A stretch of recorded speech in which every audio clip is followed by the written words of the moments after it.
अस्सलामु अलैकुम दोस्तों, कैसे हो?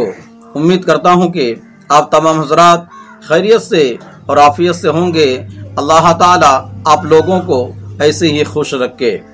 आज मैं आप हजरात की खिदमत में पेश करने जा रहा हूँ एक ज़बरदस्त वाक़या। आप वीडियो के लास्ट तक बने रहिए, इंशाअल्लाह आपको फ़ायदा होगा। तो चलिए आज की बात शुरू करते हैं।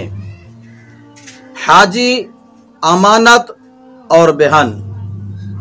एक मालदार आदमी हज को गया और अपना माल मक्का के एक अमानतदार शख्स के पास अमानत रख दिया।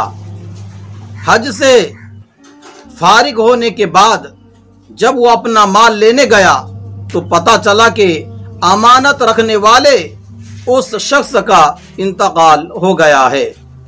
और ये भी इल्म हुआ कि हाजी की अमानत के बारे में इंतकाल कर जाने वाले शख्स के रिश्तेदारों को कुछ भी इल्म नहीं है।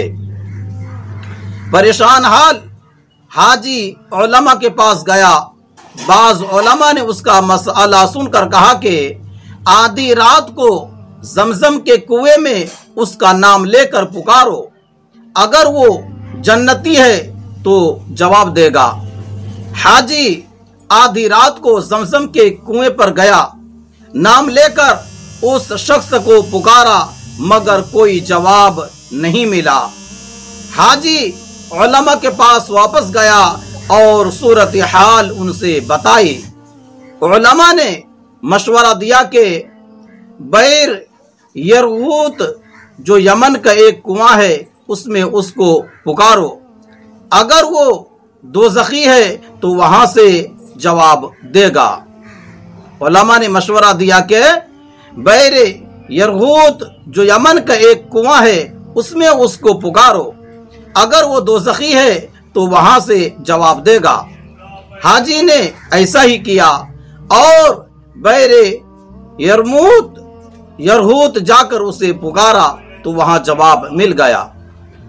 हाजी ने ऐसा ही किया और बैर यरगूत जाकर उसे पुकारा तो वहां जवाब मिल गया। इंतकाल कर जाने वाले शख्स ने साथ ही उसकी अमानत के बारे में बता दिया कि फला जगह रखी है। हाजी ने उस आदमी से पूछा कि तुम दोज़ख में किस तरह चले गए, जबकि हम तुम्हारे बारे में नेक गुमान रखते थे। उसने जवाब दिया कि मेरी एक बहन थी जिससे मैंने कता ताल्लुक कर रखा था, उसकी सजा में मुझे यहाँ दोज़ख में डाला गया है। ये वाक़या बयान करने के बाद अल्लामा ज़हबी रहमतुल्लाह अलैह फरमाते हैं कि उसकी तस्दीक हदीस में है कि कता रहमी करने वाला जन्नत में नहीं जाएगा। नाज़रीन, ऐसे ही वाक़यात सुनने के लिए हमारे चैनल को सब्सक्राइब करा और वीडियो को लाइक शेयर जरूर कर दीजिए। जज़ाकल्लाह, खुदा हाफिज। अस्सलामु अलैकुम व रहमतुल्लाहि व बरकातुहू।